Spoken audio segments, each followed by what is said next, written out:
Hello viewers, welcome to my channel. আশা করি আপনারা সকলে অনেক বেশি ভালো আছেন। সো আজকে আমরা আলোচনা করব ইউটিউবে কিভাবে খুব সহজে 4000 ঘন্টা ওয়াচ টাইম গেইন করা যায়। এর আগে আমরা একটা ভিডিও মেক করছিলাম যেটা কিনা ইউটিউবে আপনারা 1000 সাবস্ক্রাইবার কিভাবে খুব সহজে গেইন করতে পারবেন। তো ওই ভিডিওটা দেখে অনেকে বলছিলেন যে আমরা 1000 সাবস্ক্রাইবারের স্টেপগুলো তো বুঝলাম, কিন্তু 4000 ঘন্টা আমরা কিভাবে খুব সহজেই ওয়াচ টাইম গেইন করতে পারি। তো এইটা আমাদের একটা ভিডিও মেক করে দেন, যাতে করে আমরা ওই টপিকে ভিডিও আপলোড করবো বা ওইভাবে ভিডিও আপলোড করবো, যাতে করে আমাদের মনিটাইজেশনটা আমরা তাড়াতাড়ি পেয়ে যাই। তো এখন কথা হচ্ছে কি, আপনার 4000 ঘন্টা ওয়াচ টাইম এবং 1000 সাবস্ক্রাইবার কেন লাগবে? আপনি যদি ইউটিউবে মনিটাইজেশনের জন্য অ্যাপ্লাই করতে চান বা আপনি টাকা ইনকামের জন্য অ্যাপ্লাই করতে চান, সেক্ষেত্রে ইউটিউব একটা আপনাকে রুলস দিচ্ছে, সেটা হচ্ছে আপনি 1 বছরের মধ্যে 4000 ঘন্টা watch time plus 1000 subscriber gain করতে পারলেই আপনি শুধুমাত্র অনলাইন বলে ইউটিউব থেকে ইনকাম করতে পারবেন বা ইউটিউবে মনিটাইজেশনটা আপনি পেয়ে যাবেন। আশা করি বুঝতে পারছি। এইটার জন্য আজকে মূলত আমাদের ভিডিওটা মেক করা। সো আপনাদের 4000 ঘন্টা ওয়াচ টাইম মেক করতে হলে কি কি করতে হবে বা কি নিয়মে কাজ করতে হবে সেটা আমি আজকে আপনাদেরকে বলবো। So without further ado, let's begin the show.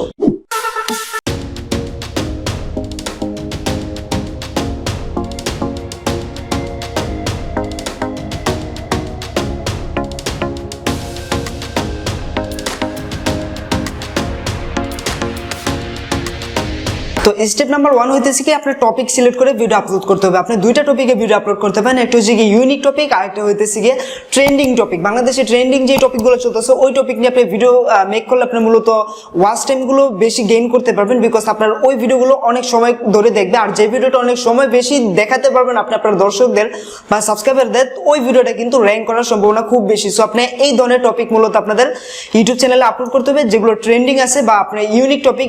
আপনাদের ভিডিওতে অবশ্যই ইউনিক টপিক হতে হবে, যাতে আপনাদের সাবস্ক্রাইবাররা যে আগে কখনো এই ভিডিওটা দেখে নেই, তাহলে এই ভিডিওটা দেখা উচিত এরকম মনে করে, তাহলে ওই ভিডিওটা যাতে সম্পূর্ণ দেখে। এইভাবে মূলত আপনাদের এইরকম টপিক বেছে বেছে তারপর ভিডিও আপলোড করতে হবে। সো এখন আপনি ভালো বুঝতেছেন যে আপনি কোন টপিকে ভিডিও আপলোড করলে আপনার ইউটিউব চ্যানেলের ভিডিওগুলো র্যাঙ্ক করার সম্ভাবনা খুব বেশি থাকবে। টিপস নাম্বার 2, এখন কথা হচ্ছে আপনার ইউটিউব ভিডিওতে কোনো রকম মিসলিডিং করা যাবে না। এর আগের ভিডিওতে আমি বলছিলাম যে ইউটিউবে আপনি যখনই কোনো ভিডিও আপলোড করবেন ওই ভিডিওতে যাতে কোনো রকম মিসলিডিং না থাকে, বা আপনি থাম্বনেইলে কোনো রকম মিসলিডিং করতে পারবেন না এবং টাইটেলে কোনো রকম মিসলিডিং করতে পারবেন না। আপনি যদি সম্পূর্ণটা ডিটেলস সুন্দরভাবে দেন তাহলে কিন্তু আপনার ভিডিওটা র্যাঙ্ক করার সম্ভাবনা খুব বেশি থাকবে।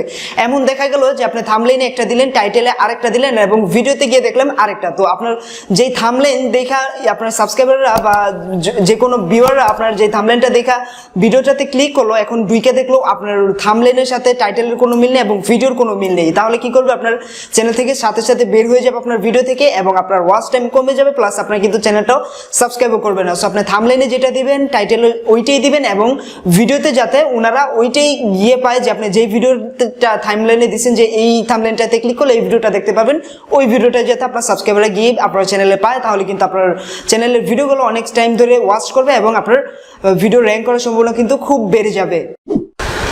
টিপস নাম্বার 3, তো আপনি প্রথমে ভিডিওতে ইন্ট্রো ব্যবহার করবেন না। মানে একেবারে ভিডিওর শুরুতে অনেক আছে যে ইন্ট্রো ব্যবহার করে, এরকমটা করবেন না। আপনি করবেন কি, আপনার ভিডিওর মেইন আকর্ষণের যেই প্রথম পার্টগুলো আছে ওইগুলো কিছুক্ষণ দেখাবেন, দেখানোর পর আপনার আর কি ইন্ট্রোডিউসটা করাই দেবেন ওইগুলোর সাথে, যাতে আপনার সাবস্ক্রাইবার বা ভিউয়াররা মনে করে যে এটার ভিতরে আসলে কিছু আকর্ষণীয় আছে যেটা আমাদের দেখা উচিত। তো এইটুকু দিয়ে তারপর আপনার চ্যানেলের ইন্ট্রোটা শুরু করবেন। ইন্ট্রোটা শুরু করলে তারা কিছু মনে করবে না যে না ইন্ট্রোটা শেষ হোক, তারপর আমরা মেইন আকর্ষণীয় বিষয়গুলো আরও দেখবো যে এই চ্যানেলে কি কি ভিডিও আছে বা আমাদের যা যা দরকার তা আছে কিনা। তো আপনার পুরো ভিডিওটা কিন্তু দেখবে, আশা করি বুঝাতে পারছি। সো আপনার ভিডিওর প্রথমে কখনোই ইন্ট্রো ব্যবহার করবেন না। আপনার প্রথমে আপনাদের চ্যানেলে ইন্ট্রোডিউসটা করাই দিবেন, তারপর আপনি আপনার ইন্ট্রোটা ব্যবহার করতে পারে আপনার ভিডিও শুরু করতে পারেন। আশা করি আমি আপনাদের বুঝাতে পারছি। তো এই নিয়মগুলো আপনাদের অবশ্যই যদি মেনে কাজ করেন তাহলে আপনাদের 4000 ঘন্টা ওয়াচ টাইম খুব সহজে আপনি গেইন করতে পারবেন।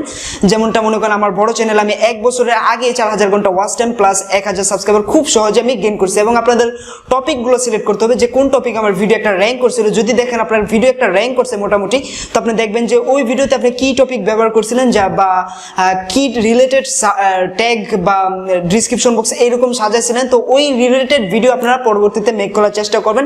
আবার ওইটাই পারলে আবার আপলোড দিয়ে দিন না, তাহলে কিন্তু আপনার চ্যানেলে স্ট্রাইক আইসা পড়তে পারে বা মিসলিডিং হয়ে যাবে।